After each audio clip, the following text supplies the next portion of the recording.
Então, eu estou fazendo essa live, que é praticamente não é bem um complemento, mas ela se junta a várias outras que a gente tem feito desde 2019, né? Sobre esse novo papel da mídia, sobre o seu deslocamento entre o interesse popular e a agenda que ela defende. Também falamos sobre a perda da hegemonia, como a mídia tem reagido de forma extremamente agressiva desde que começou a perder a hegemonia do discurso político e do debate público, né? E essa reação, de certa forma, desordenada, né, desesperada, demonstra, no meu entender, duas coisas. Que esse declínio da sua hegemonia, que também se desdobra em queda de audiência e perda de dinheiro, né? Isso provocou, em primeiro lugar, expôs as suas ferramentas de manipulação. Então, para nós é um bom momento para a gente observar como eles trabalham, porque o desespero por toda essa perda, tanto de importância na sociedade quanto no saldo bancário, fez ela exagerar na manipulação, né?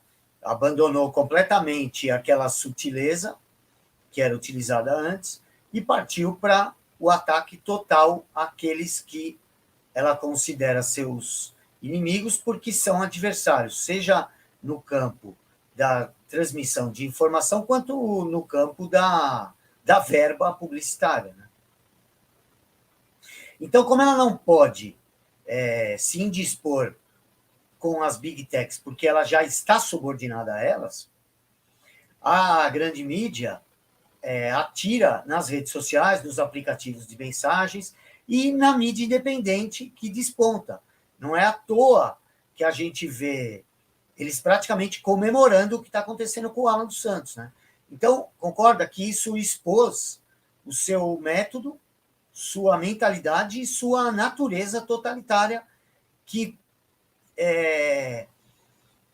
está atrelada ao fato dela fazer parte do establishment, né? Por isso que eu chamo a mídia sempre de parte visível do establishment, né?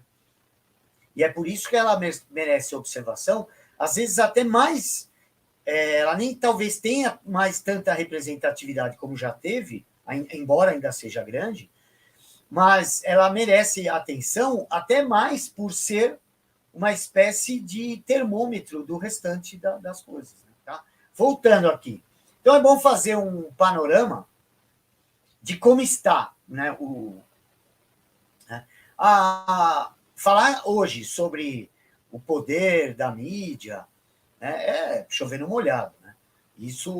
Esse poder já foi identificado logo no surgimento da imprensa. Já perceberam que era uma forma de controlar o discurso público, né? Demorou um tempo até para se criar esse conceito de opinião pública, né? E um pouco mais para ter conhecimento e estudos já mais aprofundados sobre como interferir nessa opinião pública.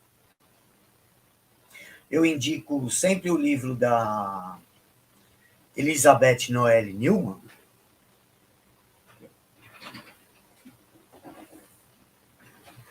É esse aqui, ó. Lançado no Brasil pela Estudos Nacionais, um livro que já é um clássico aí, que eu tive a honra de escrever o prefácio. Esse livro mostra bem como já existem estudos muito aprofundados de como manipular, interferir na na opinião pública, né? E então falar sobre poder da mídia, eu não acredito nessa ideia de quarto poder, né? Tem até expressões, tem livro, tem filmes com esse título. Eu não acredito porque um poder não pode ser tão dependente de outros poderes como é a mídia. E como ela depende, seja por concessão política, em alguns casos, né, no caso TV e rádio, seja pelo dinheiro de patrocínio, ela vai ser sempre submissa a outro poder. Né? Então, eu não gosto de chamar de quarto poder, não concordo com essa análise. Mas ela tem sido uma ferramenta para outros poderes, desde o início, ou desde da sua consolidação como influente, né? Como parte já, né? Como ela chama aqui, a Elizabeth Noel Newman chama aqui, a parte desse tecido social. Né? Então, desde esse momento, tem essa influência. Então, não tem como a gente fingir qualquer surpresa com esse papel, porque as pessoas falam, a mídia começou. Não, é porque agora começamos a ver. Né? Eu acho que teve uma mudança profunda aí, que foi até mesmo diagnosticada pelo Sumner Redstone, que é o principal dono do grupo CBS, né? Um dos caras mais ricos do mundo, e ele falou sobre isso, né? Que a mídia deixaria de ter esse caráter informativo, cada vez mais deixaria de ter esse caráter informativo e se transformaria em uma personalização da informação, que a gente vai falar sobre isso lá na frente. Mas, então, desde o início, né, você veja que alguns intelectuais tinham profundo preconceito com a televisão, por exemplo. Né? O Hitchcock costumava dizer que os filmes dele não eram feitos para serem vistos na televisão, que era para ser visto no cinema, e que a televisão vulgarizava a obra de arte, porque ele dizia que um filme começa no desejo do telespectador assistir, o telespectador não, do espectador, né? Porque ele se desloca até o cinema, então ele demonstra um desejo. Então ele já fez, teoricamente, aquela suspensão da descrença, né, necessária para assimilar melhor a ficção. Ele se prontificou a ficar ali 2 horas, 1h30, 3 horas, mais o tempo de locomoção, dedicado àquela obra de arte. Né? Eu nunca tinha parado para pensar isso, até o dia que eu li um livro magnífico, que eu, infelizmente, emprestei para uma menina que sumiu, que é uma conversa entre o François Truffaut com o Hitchcock.